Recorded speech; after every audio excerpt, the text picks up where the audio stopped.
It was August 1950. A very important meeting was taking place in the United States. Two individuals were involved. One was Vijayalakshmi Pandit. She was India's ambassador to the US, also Prime Minister Jawaharlal Nehru's sister.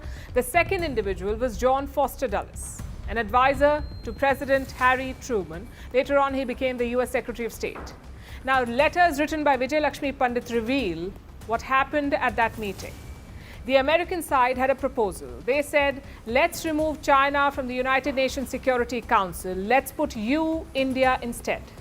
Basically, a switcheroo. China goes out, India goes in.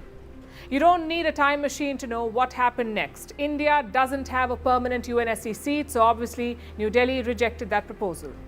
Something similar happened again in 1955. This time, the Soviet Union offered India a permanent seat at the United Nations Security Council, but once again, India declined. Jawaharlal Nehru was Prime Minister both times. He was also his own foreign minister, so no one to blame for his decisions. Fast forward to present day, and the issue has become a political lightning rod. Nehru's supporters say it was the right decision. His critics call it a Himalayan blunder.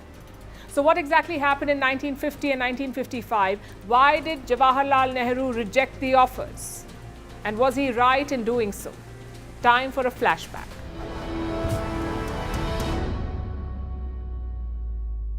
Let's begin the story in 1945. The United Nations was created that year. It had a Security Council with 5 permanent members: the United States, the Soviet Union, China, the United Kingdom, and France. Now, this China was not ruled by the communists. It was ruled by the nationalists. Both sides had been fighting a civil war for 2 decades, but in 1949, that war ended. The communists, led by Mao Zedong, won. The Americans were not happy about this. They did not like the idea of another communist country in Asia. So what did they do? They blocked Mao's regime. They did not allow the communists to occupy China's UNSC seat. Instead, the nationalists held on to it. Now, clearly, this was not viable in the long term. You couldn't have a pseudo-China in the Security Council, so Washington came up with a plan. Take China out, put India in. John Foster Dulles pitched this plan to Vijayalakshmi Pandit. She told the Americans to go slow since India was not keen. Then she wrote to Prime Minister Nehru. We know he rejected the offer. But the reply letter tells us why he did so. It would be a clear affront to China, and it would mean some kind of break between us and China. India, because of many factors, is certainly entitled to a permanent seat in the Security Council, but we are not going in at the cost of China.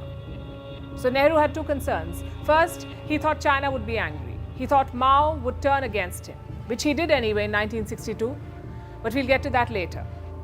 And second, Nehru thought it would undermine the United Nations. So he said, invite China back, then give us a permanent seat. Obviously, that was a non-starter. By 1951, the US and China were at war in Korea. There was no question of inviting China back into the UNSC. So the offer to India disappeared. Was Nehru right in dismissing the Americans? Well, his supporters have 2 things to say. 1, the offer was not genuine. It was more of a feeler from the US. And 2, the US was trying to drive a wedge between India and China to try and recruit India into the Western alliance. Is any of this true? Well, honestly, we don't know. John Dulles seemed very keen on it. He even asked Washington columnists to build public opinion on this issue. But all we can do now is speculate. As for driving a wedge, China did that themselves. 12 years after this offer, they attacked India. Even today, the relationship is frosty. So if Nehru's idea was to keep China happy, it did not work. But pretty soon, he got another shot. In 1955, this time the offer came from the Soviet Union. What's more, there was no China angle to it. The Soviets did not want a replacement or a switcheroo. They said, let's expand the council. Let's add you, India, as a 6th member. The offer came from this man, Nikolai Bulganin, former premier of the Soviet Union. No messengers this time. The offer went directly to Jawaharlal Nehru. And what was his response? Same as in 1950. We are opposed to pushing ourselves forward to occupy certain positions because that may itself create difficulties. We feel that this should not be done till the question of China's admission and possibly of others is first solved. So back to square one, the same old argument about China. Now, there are 2 things which stand out in Nehru's statement. One, he is clearly hesitant. he says India will not push itself into any position. And two, he talks of others being admitted into the UNSC before India. Who exactly are these others? And why should they have entered before India? Again, we can only speculate. Either way, Nehru rejected this offer as well. Bulganin actually agreed with him, in fact. The Soviet premier said he was just trying to understand India's position and the time was not right. Was this another missed opportunity then? In hindsight, yes. But Nehru did not see it that way. To him, these were not serious offers. In 1955, he was questioned in Parliament about this issue, and his reply was this: there has been no offer, formal or informal, of this kind. Some vague references have appeared in the press about it, which have no foundation in fact. And the plot thickens. We know that two offers were made. In 1950 and again in 1955, we know that Nehru rejected both these offers. Why then did he say no offers were made? Did he not consider them serious enough? Or did he regret turning down both of them? Again, I'm afraid it's impossible to know. The US offer had very little chance of becoming a reality. They wanted to swap China with India. To do that, you must amend the United Nations Charter. And for that, all permanent members must agree. But would the Soviet Union have agreed to this? China was a fellow communist country, sort of like a junior partner for the Soviets. Would they have agreed to replace that junior partner with India? It seems highly unlikely. But then again, we never tried.